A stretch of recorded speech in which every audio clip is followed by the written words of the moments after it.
Thank you very much. You're very kind, and it's an absolute. My mic is muted, it says, but if you can still hear me, would you say so? We can hear you well. You can still hear me. That's good. So it's an absolute delight to be with you at this conference. It's the middle of the night here. I'm speaking in Ottawa, in Canada, and I want to acknowledge that I'm on the traditional lands of the Anishinaabe peoples and also the Algonquin peoples. I see you're showing my slides here. But I can speak without these slides, which may be easier under the circumstances. I can't operate these, but if you want to operate them, would you like me just to say move on the slide and move on the slide? Would that do? Yeah, that would work. Thank you. Okay, we'll work it this way then. So we've come really towards the end of an extraordinary period in the history of the world and in the history of education. 1.6 billion children, more than 1.6 billion children, were taken out of school for months on end, in some cases never to return. Teenagers, adolescents were said, no, we don't need this yet. I'll tell you when to move on. Teenagers, adolescents were separated from their friends at home with their parents, learning online. For the first time in history, parents all over the world watched their children's teachers teach. This has never happened before, and developed opinions and judgments about what this teaching was like and how their children were learning. So we've had a lot to cope with during this pandemic, but also a lot to learn. I want to talk about three things today in the remaining 28 minutes or so of our time. And what I want to talk about with you is first just to give a quick sense of the context of well-being, mental health, emotional health, and so on, and why that is important right now. I want to talk about three forces that really come out of the pandemic, three positive forces that can really help us build well-being in our children and in our societies. And I want to raise two issues for you to think about in relation to well-being as you go away from this speech and this conference into your schools. First, let's talk about the context. Next slide, please. In 2018, before the pandemic, the World Health Organization already predicted that there would be more and more pandemics over time because of what's happening to the environment, because people are moving closer to exotic species, because the world is more crowded, then diseases move around more quickly. So we're going to need agile systems, flexible systems, responsive systems that can move in and out of these crisis moments. So I'm just adjusting my headset here. So this is the first thing we need to think about. This is not the last pandemic. There's going to be more of them, and we'll need to know how to respond. And our children and our teachers will need to be resilient. Next slide, please. When we build back better from this pandemic, which is a common phrase around the world, first developed actually after the Asian tsunami of 2004, it's a case not only of building back buildings or jobs, but a case of building back people, including their well-being, including equity, including inclusiveness, in a way that also connects us more closely to the physical, to the natural world around us. Next slide, please. And as UNICEF have talked about, this means thinking about a greener, more sustainable future for our children, about having flexible, less hierarchical, less bureaucratic systems that are more able to respond to our children's needs in the face of future crises. And they note that, of course, as we do this, as we're seeing around the world right now with protests about climate change, the children are watching us and what we do for them and for the next generation. Next slide, please. And even the World Economic Forum is saying this crisis, these crises have been so profound, not just a crisis of a pandemic, but a crisis of climate change, of the worst economic inequalities for 50 years or more, of increasing racism. Many crises coming together around the world are making us think, even the World Economic Forum, how we actually reorganize our ideas about what society is for and what role the economy plays within it. Next slide, please. So as I talk to you today, I'm drawing on various sources. I've been involved with global discussions, thinking groups, policy groups, with the World Bank, with the Brookings Institute, with the Inter-American Development Bank, with the Union of Teacher Unions, Education International, representing 32 million teachers worldwide. I've been on a commission this July and August of a group of Canadian academics with the Royal Society, looking at and setting out solutions and futures for schools beyond COVID-19. Next slide, please. I'm the founder and the president of a group of 7 countries called ARC, focused on humanitarian values in education. And we've been meeting online every month, the ministers, the civil servants, the professional leaders, to share knowledge and ideas and problem solve our way through the pandemic. Yesterday, we just met to talk about the future of examinations in secondary schools and the possibilities for transforming examinations with everything we've learned during the pandemic. Next slide, please. And then, of course, my colleague Dennis Shirley and I have just written this book, Wellbeing in Schools, and I'll talk about that a bit more in a few minutes, which is based on, next slide, please. Next slide, please. Work in Ontario, in Canada, a population of about 13 million people with about 5,000 schools, famous as a high performer with a diverse population around the world, receives many visitors. In Ontario, between 2014 2018, I was one of 6 advisors to the Premier at the time, Kathleen Wynne, and to help her develop and roll out one of the 4 pillars of her education policy, which was that of improving well-being for all students in the system. And we also conducted research in 10 of the 72 school districts to look at how they were rolling out these policies at the time. Now, it's very important to understand in Ontario and in many places that well-being is not the same as social and emotional learning. Social and emotional learning, which dominates in the United States, is more narrow and more specific than well-being.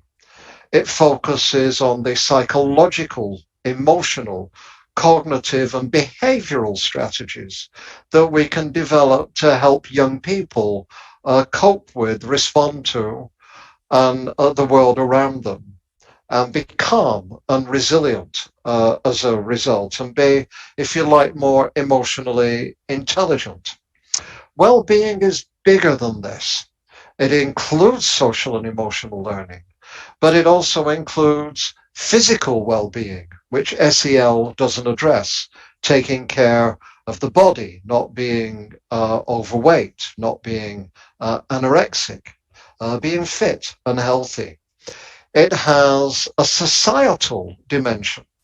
So well-being here looks at not only the health of the individual, but its relationship to the health of the society and how we can actively connect the two. And third, it has, in Canada, we have Indigenous peoples and communities, and well-being connects to the self and to the spirituality of a people, whether that's a religious spirituality or whether that's a spirituality connected to nature and the world around us. Many different kinds of religions, but there's a spiritual dimension to well-being, which I'm sure you'll understand in your country with the major religious belief systems you have there, as well as an emotional, social, and psychological one. So well-being has a bigger platform then by far than just social and emotional learning. And if we narrow it down only to social and emotional learning, we'll miss a lot of what's really important for young people's well-being. Next slide, please. So we say in our book, looking at this context, looking at what we've been seeing in our schools before the pandemic, we talk about three forces that have arisen from it, three positive forces brought forth like tectonic plates from this crisis, but rising up, erupting, giving us hope and a positive direction for the future.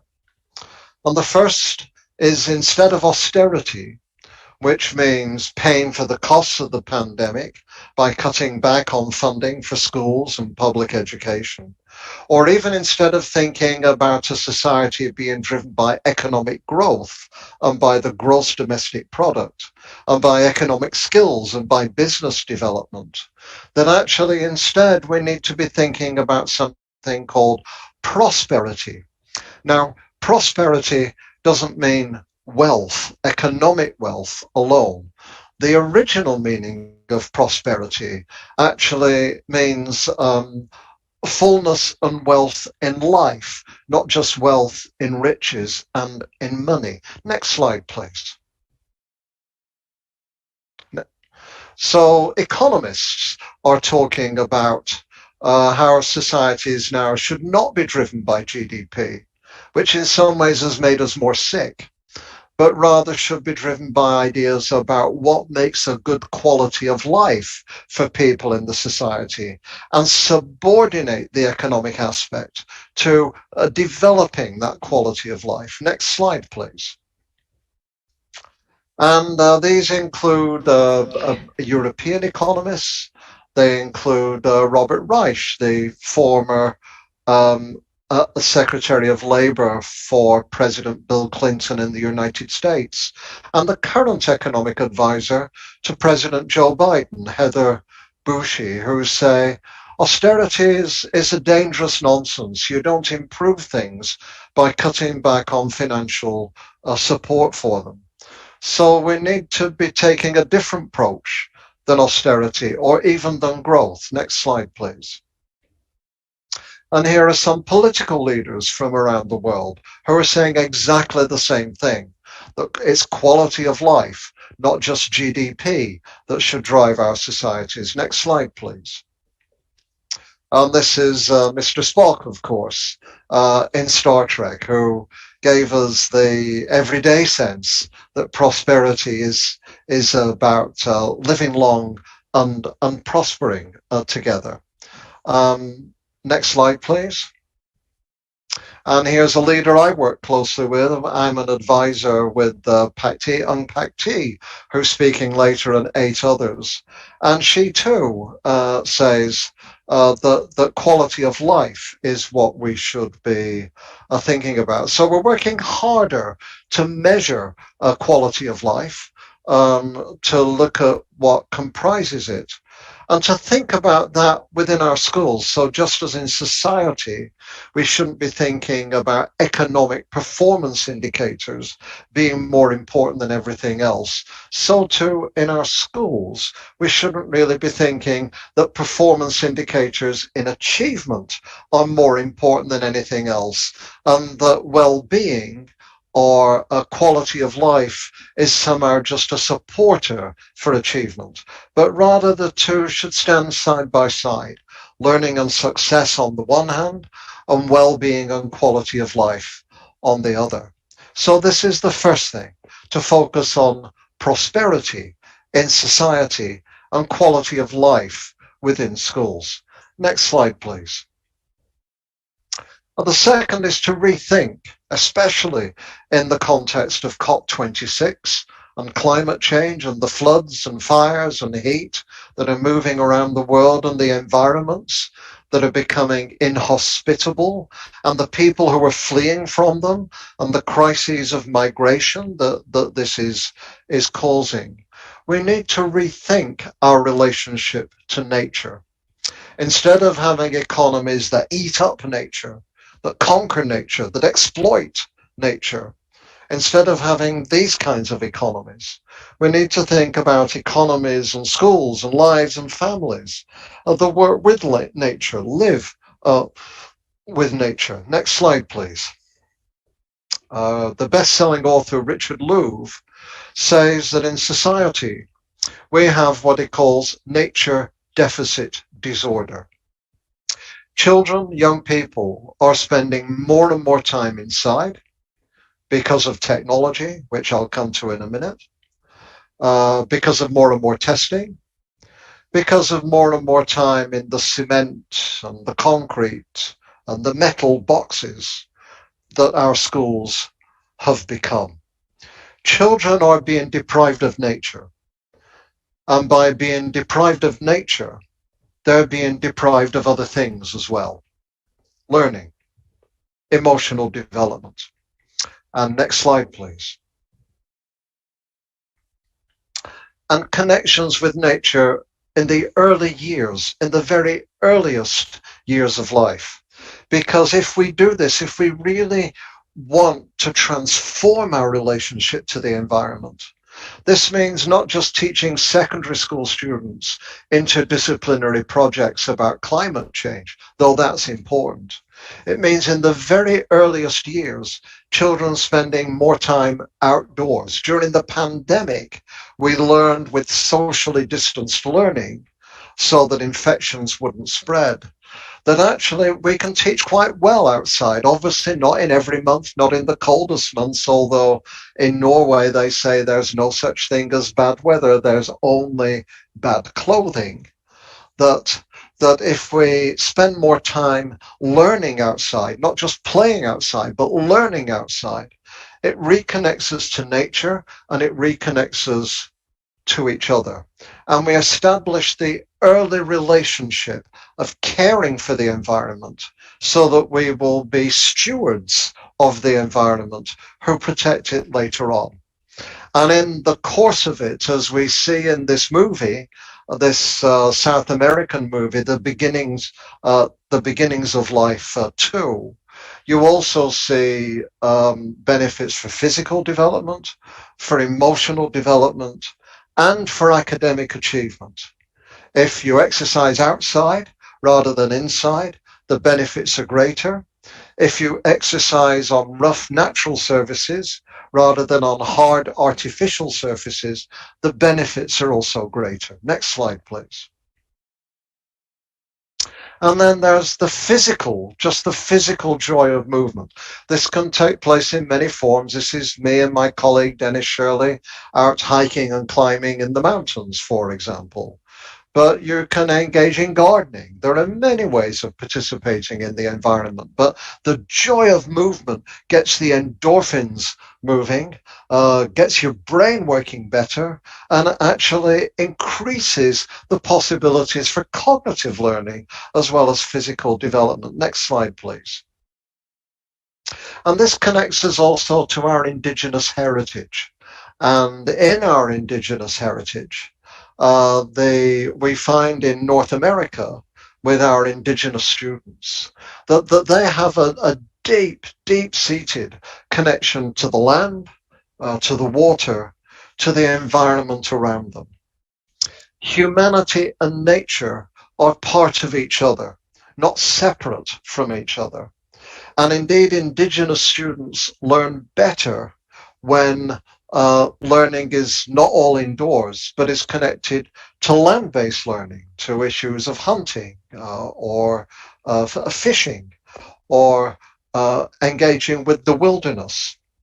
And we found that what is good for indigenous students is actually good for all students, connecting them to the world around them. And if this sounds theoretical, because of these insights that we've had, the province of Nova Scotia in Canada, with almost 1 million people, has now allocated $9 million of funding to provide outdoor learning spaces, not playing spaces, but learning spaces in every elementary school within its system, because it understands that the benefits are so great. Next slide, please.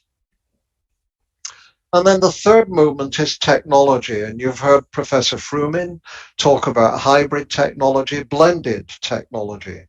In the early stages of the pandemic, in the global discussions I was involved in with governments, with technology companies, with foundations, everybody got very excited about the new possibilities for technology. And then we found and experienced enormous problems with technology amongst American parents. The second thing that most concerned them about their children during the pandemic was excess screen time. Sometimes young people were on screens up to 7 times more per day than is recommended as the limit by pediatricians. In Canada, even before the pandemic, young children were on screens still in excess of the limits recommended by pediatricians. So we're seeing many benefits of technology. Our book talks about them.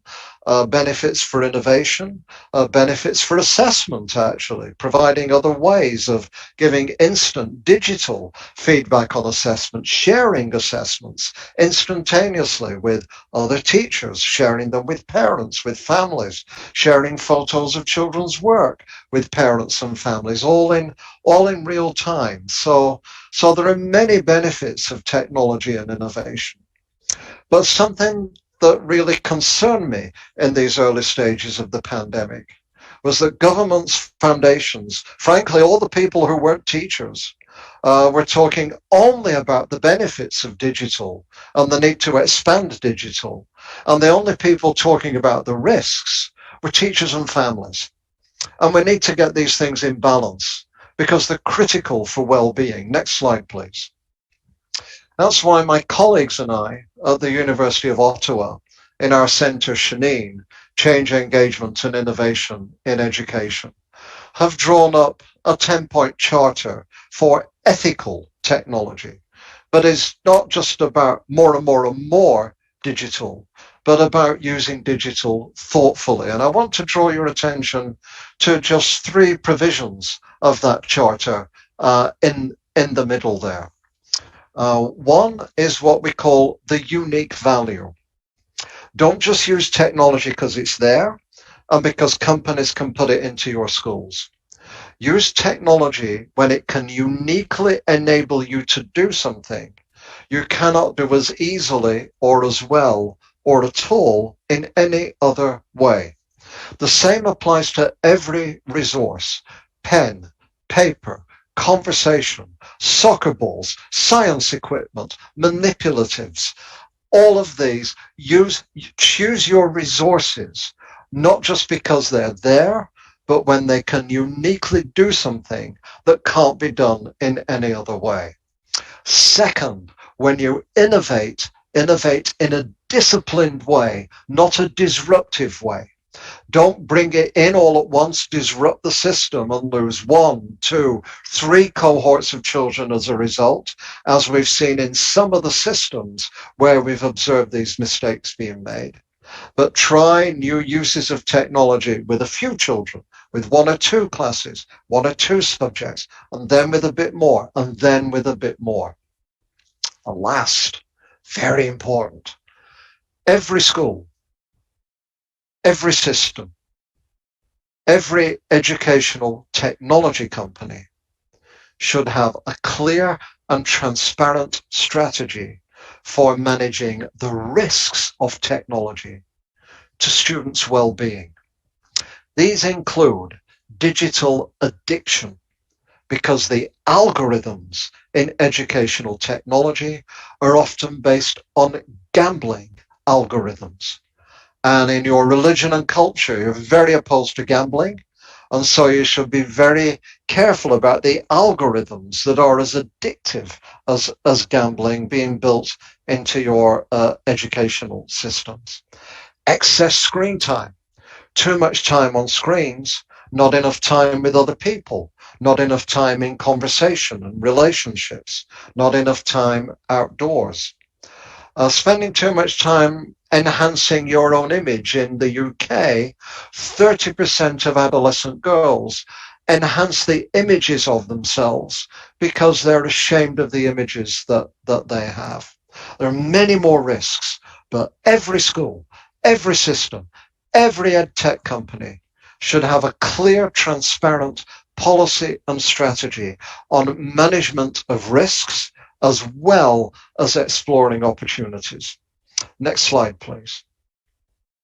So I want to leave you with a couple of final issues, and then we'll close.